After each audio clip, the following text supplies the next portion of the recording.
mga beb! Kain na!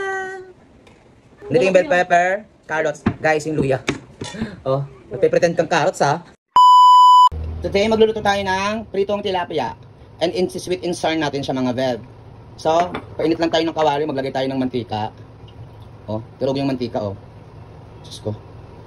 Pati mantika natutulog. Walang matutulog sa pamilya to, magtatrabaho tayo lagi, ha? Diyos ko, natutulog. Ayan, okay na siguro yung mantika natin. Or dagdagan natin ng kaunti pa. Ayan. Ang gamit natin kawa dito from Masplex, hindi siya sponsored, binili namin siya. Kaya siya lagi ko ginagamit kasi napakaganda niya. Pag mainit ng ating mantika, kumikibot-kibot, ilagay na ang ating tilapia from Batangas. Ay, ito na naman tayo sa tasik ng mantika. Kaya dapat importante talaga mag-apron lagi pag magpiprito.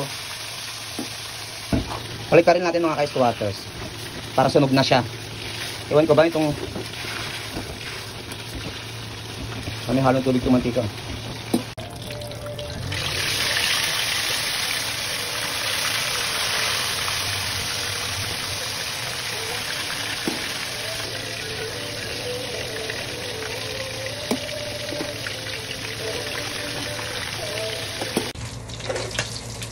Ay, aray ko.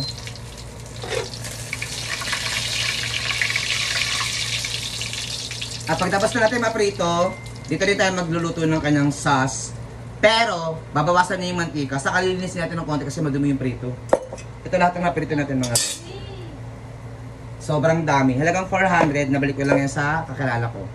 Siyempre hindi nyo kakilala. Kilala ko eh, hindi nyo kilala. So, hugasan na natin ulit yung kawali natin para mas malinis yung sauce na gagawin natin. Pero kung may extra kayong kawali, wala namang problema. Doon na lang kayo magluto.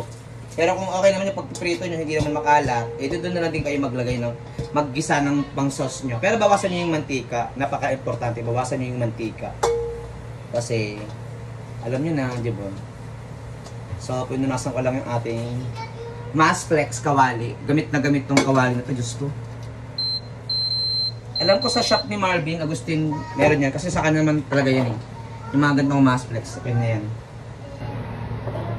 So, meron tayo ditong sibuyas, bawang, luya, at bell pepper. Bell pepper optional, pero pag may sweet and sour, alam ko meron talaga yan. And of course, carrots. Lahat na lang finlex. Maglagay lang tayo ng oil pag mainit yung kawali. Kunti lang. Kunti na lang yung tira. Pag ganyan mainit na yung mantika natin, hinaan na natin kasi baka masunog yung bawang. So, ilagay natin yung bawang. Yan, ito na agad. Isunod din natin yung sibuyas. Mabalis ka lang ito mga beb. Luya.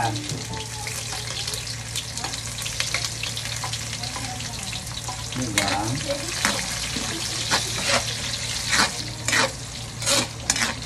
Sunod na natin yung carrots. Kasi medyo matigas yung carrots eh. So para mag-isa na siya ng bongga. So igisa lang natin yung carrots. Palalambutin lang natin yung carrots, tatakpan natin siya ng takip, malamang. Nasa yun pa. Nasa yung takip dito? Ito, pinantakip pala sa bahay. Pag okay ng carrots, maglagay na kayo ng sabaw. Huwag masyadong palambutin yung carrots ha, baka maduro. Kaya pala sa sabaw, titiplahan natin siya. Tiplahan natin ng Ginomoto. Nilagay na kayo ng mga seasonings, saan kayo kung ano yung mga pa-seasonings nyo dyan sa bahay nyo. Tiplahan nyo na. Saka, kanya-kanya naman tayo ng panlasa kung ano yung saka mas komportable. Itong ating favorite spices. Spices. Wala kasi kami lagay ng mga ganito, so ganyan, ipit-ipit lang ng para hindi sumingaw. Kagaya ito buo-buo na. Garlic powder, maglagay din kayo. Pero yung mga ganyan, optional lang naman yan kasi meron na tayong garlic kaninang ginisa. So, mekos lang natin. Siguro mga 2 kalahat. O 3 na, parang gano'n. Gano'n din naman. Lagyan lang tayo ng konting soka para hindi mapanish yung ating niluluto and may konting assimilability. Banana ketchup.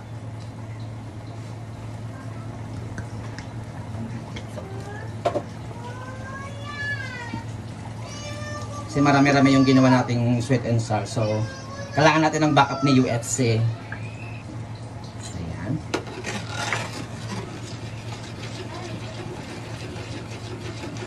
Papasilin nyo, nag-dark na yung kulay ng ating sweet and sour. Beb, okay na siya yung lasa. So, perfect. Ilagay na natin yung mga palpak na pinirito kong tilapia. Yung iba dito nagdikit-dikit. Ayan o.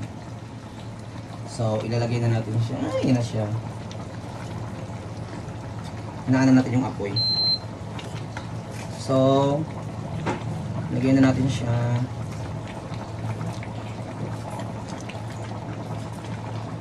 Iwan lang tayo ng ibang prito.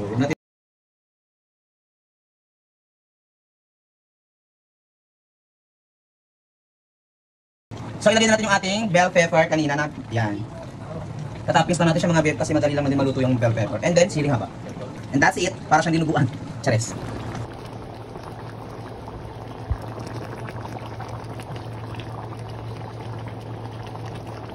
Yung mga part na itim kasi yun yung mga nasunog pero hindi naman naka-apekto yung lasa ng mga beb. Sarap. That's it mga beb. Kain na. Kinokay bandang tiyan. Perfect. Dito yung bell pepper, carrots, guys yung luya. Oh, magpipretend kang carrots ha. Sarap sobra. Sobrang sarap. Kain na kayo. Hindi ko magpan ka na wala. Hindi ko gusto mo rin yun, babalik ka rin.